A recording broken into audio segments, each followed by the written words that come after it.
हरे राम।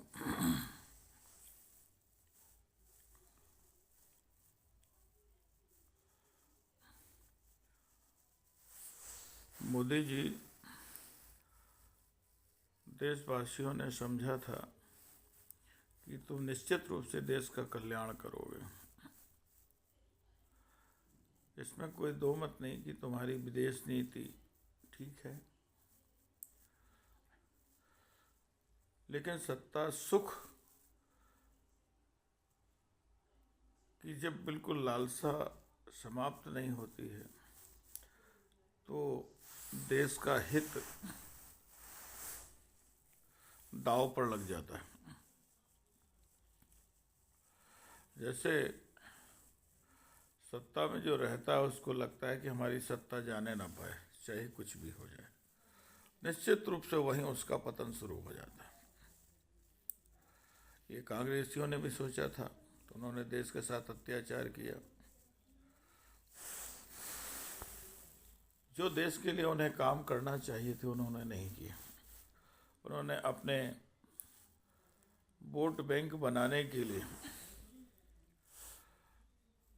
देश के हिंदुओं को जितना ज़्यादा से ज़्यादा अहित हो सकता था वो उन्होंने किया। एक वो गांधी था जिसने जितने अय्याशी के काम थे वो उसने सारे एक्सपेरिमेंट किए। नाबालिग बच्चियों के साथ बिना वस्त्रों के सोता रहा, बिना वस्त्रों के रैलियां करता रहा। आज वो जो अंग्रेजों से उस समय के ज़माने में पारितोषिक भत्ता लेता रहा, मुस्लिमों का पोषण करता रहा, हिंदुओं के साथ अत्याचार किया। उसने अपने नाम के लिए क्रांतिकारियों को फांसी पर लटका दिया। अरे तेरा नाम कहाँ जाएगा, कौन लेगा, कौन पूछेगा? एक दिन ऐसा है का नाम भी मिट जाएगा, उससे क्या होता है? नाम कोई ऊपर थोड़ी सी जाता, कर्म जो करोगे वही ऊपर जाएगा। इस तरह जवाहरलाल नेहरू ने सत्ता सुख लिया, जितने अय्याशी के साधन थे सब उसने भोगे। अंत में उसकी भी एक ऐसी बीमारी हो गई थी और ज़्यादा बाद में हाले नरक के कीड़े बनेंगे जो देश के साथ अत्याचार। इंदिरा ने भी हिंदुओं के लिए कुछ नहीं किया, उन्होंने भी हिंदुओं के साथ अत्याचार किया। गौहत्या का प्रण था वो पूरा नहीं किया और करपात्री जी ने उसका विरोध किया, अनशन किया। तो साधु संतों ने जो गए थे उनकी लाशें करपात्री जी ने उठाई और उन्होंने उसके सर्वनाश का उसको श्राप दिया था। आज वो फलीभूत हो रहा है। कांग्रेस का सर्वनाश तो हो ही गया है, उसके परिवार का भी सर्वनाश हो गया है और जो बचा है वो भी हो जाएगा। बीजेपी से निश्चित रूप से उम्मीद थी कि हिंदू राष्ट्र बनेगा, गौहत्या बंद हो जाएगी, है मुस्लिम राष्ट्र से बचाया जाएगा। आज मैं लग रहा है कि मोदी और अमित शाह ये लग रहा है कि कुछ करते हैं, लेकिन कुछ तो निश्चित रूप से किया, वो तो ठीक है। आज उनके साथ एक भी मदरसा नहीं बंद किया। देश में आतंकवाद की शिक्षा दी जा रही। कश्मीर से सारे पंडित पलायन कर गए हैं, एक पंडित वापस नहीं हो पाया। तुम कहते हो कि हमने कश्मीर से दीवार हटा दी, दीवार हटाने से फ़ायदा क्या हुआ हिंदुओं को? अरे पंडित तो बेचारे बाहर के बाहर हैं। तुमने बजट और दे दिया मुस्लिमों को, जाके वहाँ है हजारों करोड़ का, वो आराम से और ऐसो आराम कर रहे हैं। तुमने तो मुस्लिमों की सुरक्षा कर दी है, जिनने देश से पंडितों को निकाला है।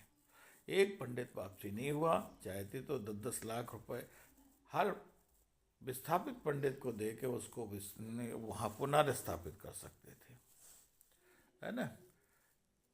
वो बेचारे अपनी इजाज़त आज भी छोड़ के फिर रहे, वहाँ मुस्लिम आज भी उनको जगह नहीं दे रहे, है ना। तुम तो मुस्लिमों का भरण पोषण कर रहे हो, उनके पोषक बने हुए। आज की स्थिति में एक मदरसा बंद नहीं है, उनको सास की बजट से उनको तनख्वाहें दी जा रही है, और जो देश में जितना आतंकवादी पैदा कर रहे हैं, आखिर तुम देश के लिए करना क्या चाहते हो। एक भी गौ हत्या नहीं बंद हुई है, लाखों गायों को काटा जा रहा, मुस्लिम इतने अत्याचार कर रहे हैं, लब जिहाद, थूक जिहाद, मूत जिहाद, जितने कोई जिहाद बाकी नहीं जो देश के लिए ना हो। खुलेआम कहते हैं हमको देश बंटवारा चाहिए, हम और जनता बढ़ा रहे हैं। तुमने क्या करते हो, हिंदुओं को 2 पैसे का अगर लाभ होता है तो मुस्लिमों को 20 पैसे का लाभ होता है। अगर 3 बच्चे पैदा कर 4 बच्चे से अगर किसी के हैं तो उसको सास की नौकरी नहीं मिल सकती, और मुस्लिम अगर 10, 12, 15, 20 जितना करे उतना देश को जनता बढ़ाए, उसको उतना ही फायदा हो रहा, उसको नौकरी का कोई नहीं। संविधान, अरे क्या संविधान क्या है? जिसने अगर लिख दिया गधे के घुमा के रस्सी का बहाना करके उसको कर दिया, वैसे खड़े हैं सब हिंदू। तुमने हिंदू के साथ अच्छा कर क्या रहे हो ये बताओ। यूजीसी हिंदुओं के विरोध में, है ना।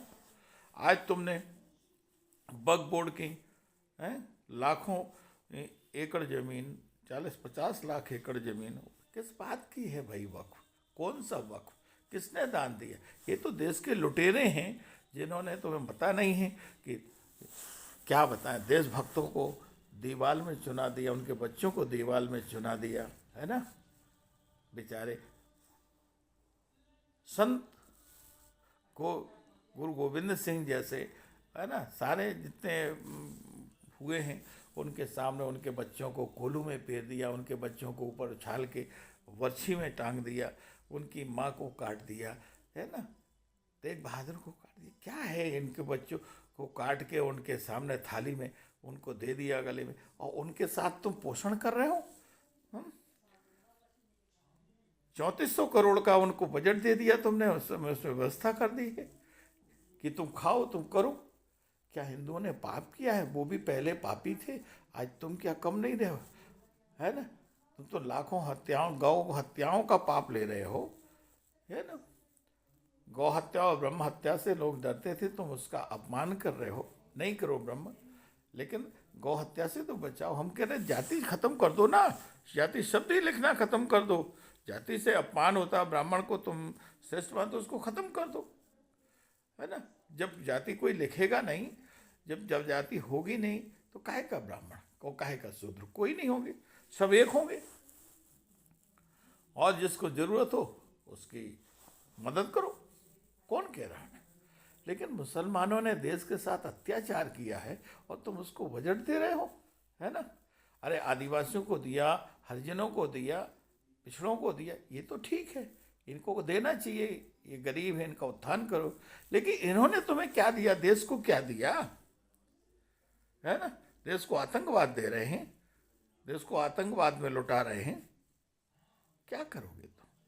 अरे कहाँ लेके जाओगे, सत्ता कब तक करोगे, जब शरीर ही आदमी का एक निश्चित है वो तो, और तुम देश को बर्बाद करके चले जाओगे। निश्चित रूप से अब बीजेपी का सर्वनाश होने वाला है और हिंदू मानवतावादी पार्टी तैयार होने वाली है। इसमें साधु संत एकत्र होंगे, पूरे हिंदू एकत्र होंगे, ब्राह्मण क्षत्रिय जिन्होंने देश का निश्चित रूप से भला किया है ना। और पिछड़ा ये तुमने बनाए हैं, कोई पिछड़े नहीं है। तुमने पिछड़ा कह दिया तो देश को बांटने के लिए सब जातियों में विभाजित कर दिया। हरिजन आदिवासी है, कोई हरिजन नहीं है ना कोई आदिवासी, सब देश के भक्त हैं। और कोई दौलत का भूखा नहीं, कोई आरक्षण का भूखा नहीं है, सम्मान के भूखे हैं। इनको देश प्रेम है। लेकिन जो मुस्लिम को देश प्रेम नहीं है, जो वंदे मातरम नहीं कह सकता है, जो देश में सिर्फ उर्दू पढ़ाता है, मदरसों में आतंकवाद पैदा करता है, मस्जिदों में एकत्र होते थे, पत्थर मारते हैं, है ना। बंगाल में नाश कर दिया हिंदुओं की बहन बेटियों के साथ अत्याचार हुआ, खुलेआम अत्याचार हो रहा। तुमने एक सेना नहीं भेजी, एक का बदला नहीं लिया है, एक दिन के लिए राष्ट्रपति शासन नहीं लगाया है। अरे तुम तो सत्ता चाहते हो, सत्ता सुख भोगना चाहते हो, है ना। क्या करोगे देश के साथ, कहाँ लेके जाओगे? अरे सुख तो वो होता है जो दूसरों को सुख मिले, उसमें सुख लेना चाहिए। दूसरों के साथ अत्याचार, देश के साथ अत्याचार कराने में तुम सुख मिल रहा क्या? शारीरिक सुख नहीं होता, मानसिक सुख होता है ना? कब तक सत्ता अपने हाथ में लेके तुम क्या कर लोगे? खाओगे तो दो रोटी, है ना? पहाड़ तो खा नहीं सकते हो। लेकिन देश के साथ अत्याचार होना, देख रहे हो, वहाँ बहन बेटियों को उठवाया जा रहा, और रेड लाइन एरियाज हैं वहाँ पे उनको ज़बरदस्ती उनके साथ अत्याचार होते, मिर्ची और चूना का उपयोग किया जाता, मर जाती हैं जो ये स्वीकार नहीं करती हैं, है ना? क्या तुम्हारी माँ बहन बेटी होती वहाँ छोड़ दी जाती, या तुम छोड़ते? तुम देखते थे, तुम तो पूरे देश का शासन हो कर रहे हो, तो हर माँ बहन बेटी तुम्हारी माँ बहन बेटी है, उसके साथ ही अत्याचार होगा। किसने कर दिया? ये तो ठीक है कि वो तो व्यभिचारी थे ही, गांधी था, नेहरू था, इंदिरा थी, ये गांधी परिवार ही था। लेकिन तुम क्या हो? तुम तो एक छोटे परिवार से उठ के आए हो, जमीन से लगे आदमी हो, तुम्हें तो ये पता है कि अत्याचार क्या होता है, और जनता ने तुमको इसीलिए चुना है कि अत्याचार ना हो। लेकिन तुम तो फिर मुसलमानों के ही पोषक बन गए, उनमें और तुम में क्या अंतर रहा? मुलायम ने, मुल्ला मुलायम जिसको कहना चाहिए, उसने अपना वोट बैंक बनाने के लिए, है ना, हिंदू जो बेचारे कार्य सेवक थे उन पर गोली चलवाई थी। आज उसको नर्क में भी जगह नहीं मिल रही, उसकी पार्टी का नाश हो गया। लालू यादव ने मुसलमानों का पोषण किया, देख रहे। लेकिन जो धन है वो कमा लिया। अरे धन का तो तुमको ये करना चाहिए कि ईडी से सबके होना चाहिए कि जब ये राजनीति में आए थे तो इनके पास क्या था, और आज ये हजारों करोड़ के मालिक कैसे बन गए? ये देश का, जनता का धन है। ये सुख भोगने के लिए नहीं है। सुख तो वो है जो दूसरे गरीबों को सुख मिले, दूसरों को अत्याचारियों से छुड़ाने में सुख मिले, माँ बहन बेटियों को सुरक्षा मिले, वो सुख है। अरे तुम हर शहर में रेड लाइट एरिया बनवाए हो, उनके साथ क्या अत्याचार हो रहा है? माँ बहन बेटी रोज के उठ के जो जा रहे हैं, उनके साथ क्या हो रहा, तुमने कभी देखा, सोचा? हर जिले में 1,000 एकड़ जमीन दे दो, उसमें 200 एकड़ में गौ, पूरा कोई भी जानवर वहाँ रखा जाएगा। 200 एकड़ में रेड लाइट एरिया ख़त्म करके वहाँ रखे जाएंगे, निराश्रित रखे जाएंगे, बच्चे रखे जाएंगे, और सब वहाँ पे धर्म कर्म शिक्षा स्कूल सारे उनके पूरी व्यवस्थाएं की जाएंगी, और 600 एकड़ में खेती करके उनका भरण पोषण उसी में होगा। गायों को, जानवरों को, उनके खेती से उत्पन्न उनकी गाय उसकी इच्छा पूर्ति हो जाएगी। अरे जितना तुमको उसके मांस से पैसा नहीं मिलेगा, उससे ज़्यादा तो गौमूत्र और गोबर से मिल जाएगा। लाखों एकड़ ज़मीन है एक एक जिला में, हजारों, उसको कहाँ ले जाओगे? उसको कहीं भी दे दो, उससे ये हो जाएगा, लाखों की बेरोजगारी ख़त्म हो जाएगी, कोई भूखों नहीं मरेगा। ये राशन फ्री में बांटने से कुछ नहीं हुआ, उसमें बैठ के सब ताज़ा भोजन करेंगे, उनकी सेवा होगी, सब कुछ होगा। हर जिले में एक आश्रम ऐसा बनना चाहिए, और मैं उसका संचालन कर सकता हूँ, और होगा। आप करो या ना करो, ज़मीन मोल खरीद के हम इसे संचालन करेंगे। उसमें गरीब, महिलाएं, परित्यक्त बच्चे, कोई भी जानवर जो हत्याएं की जाती हैं वो नहीं होंगी, वहाँ रखे जाएंगे। हमारे देश की जनता अगर 1-1 रुपए ही एक दिन में देगी तो एक आश्रम एक दिन में 100 करोड़ रुपए हो जाएगा। अरे भगवान की कृपा से अगर तुम्हें एक अवसर प्राप्त हुआ है तो उसका सदुपयोग कर लो।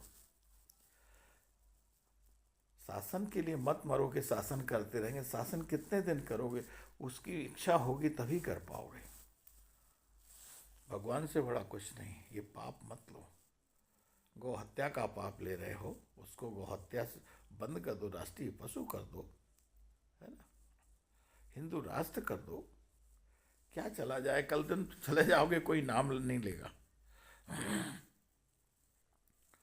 नहीं तो मानवतावादी, हिंदू मानवतावादी पार्टी गठित हो रही है, निश्चित रूप से बीजेपी भी इसी तरह टूट जाएगी, जैसे कांग्रेस पतन हो गया। इसी तरह हिंदू मानवतावादी पार्टी, जिसमें साधु संतों का ज़्यादा वर्चस्व रहेगा और हिंदुओं का पूरी हिंदूवादी पार्टी होगी, और हर गरीब के लिए उसमें उसके लिए व्यवस्थाएं होंगी। देश का पैसा बांटने से कुछ नहीं होता। जनता तुम्हारी नहीं होगी, उसको धन नहीं चाहिए, उसको न्याय चाहिए, है ना। आज तुम्हें शासन नहीं करना आता है। अरे जो सरकारी कर्मचारियों की उम्र 62 साल करे हो, अरे उसको 58 कर दो। 4 साल के पहले सारे जो कर्मचारी रिटायर्ड हो जाएंगे, अधिकारी रिटायर्ड हो जाएंगे। जितने में एक कर्मचारी को तुम दे रहे हो, उसमें 4 कर्मचारी की सैलरी हो जाएगी। और बेरोजगार युवक, जो युवा वर्ग है, उसको संतोष मिलेगा, सेटिस्फैक्शन मिलेगा। तुम्हें क्या है, वहाँ बैठने के बाद भी तो तुम कुछ नहीं कर सकते हो। और ये मदरसे बंद कर दो जिनमें आतंकवादी शिक्षा दी जाती है। वक्फ बोर्ड की ज़मीन पूरी ख़त्म कर दो, क्योंकि ये भारत की ज़मीन है, ये मूल्य यहाँ के नहीं हैं। जो यहाँ लूट कर रहे हो उनको यहीं हिस्सेदारी दे रहे हो, तो फिर ये कानून बंद कर दो। जो जिसके घर में लूट कर दे उसी में उसको हिस्सा दे दो। मुसलमानों के साथ क्या कर रहे हो तुम? यही तो कर रहे हो ना, देश बांट दिया। इसके बाद उनको आज वक्फ में ज़मीन दे रहे हो। उनको तुम बजट में 3400 करोड़ रुपए का बजट में प्रावधान रख दिया उनकी सेवा के लिए। क्या सिखों को दिया है क्या? जैनों को दिया है क्या? और अल्पसंख्यक नहीं है क्या? उनको क्या दिया, है ना। ये उत्थान करना है तो इसी तरह करना पड़ेगा।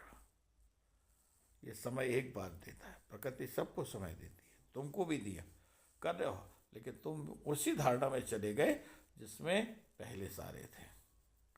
जिन्होंने देश का विनाश किया, उसी धार में आप भी शामिल हो गए। निश्चित रूप से अगर आपने नहीं किया तो हिंदू मानवतावादी पार्टी का गठन हो रहा है, जिसमें साधु संतों को ऐसी योग्य साधु संत संचालित होंगे। जैसे योगी यूपी में कर रहा, इसी तरह धामी उत्तरांचल में कर रहा, हेमंत बिश्व शर्मा असम में कर रहा। निश्चित रूप से अच्छा कर रहे हैं। गडकरी अपने मिनिस्ट्री में प्रशंसनीय कार्य कर रहे हैं, ठीक है, लेकिन इनमें से ही प्रधानमंत्री कोई अच्छा साधु संत बनेगा जो निश्चित रूप से देश का कल्याण करेगा। अगर आप कर सकते हो तो 6 महीने का समय है, कर लो, नहीं तो साधु संतों में ही निश्चित रूप से वही इस देश का उत्थान करेंगे। आपने कर लिया जितना करना, और गौ हत्या का पाप तुम्हारे निश्चित रूप से लाखों का तुम्हारे सर मठेगा, उसको कोई नहीं रोक सकता। शासक के ऊपर ही लगता है। यदि शासक अच्छा हो, देश का कल्याण हो, तो वो श्रेय शासक को जाता है, राजा को जाता है। यदि उसका आतंक हो, विनाशकारी हो, क्लेश उत्पन्न होता हो, जनता में सुख न हो, तो पाप भी राजा शासक को ही लगता है। निश्चित रूप से इस जन्म में तो निश्चित कोई तुमने पूर्वजन्म 6 कर्म किए होंगे तो तुम्हें उसका लाभ मिल रहा है। अगर कर्म है तो इसमें भी अच्छे करना चाहिए। किसी को तड़फाना, किसी जीव को तड़फना, उसका मरना, उसकी नस्ल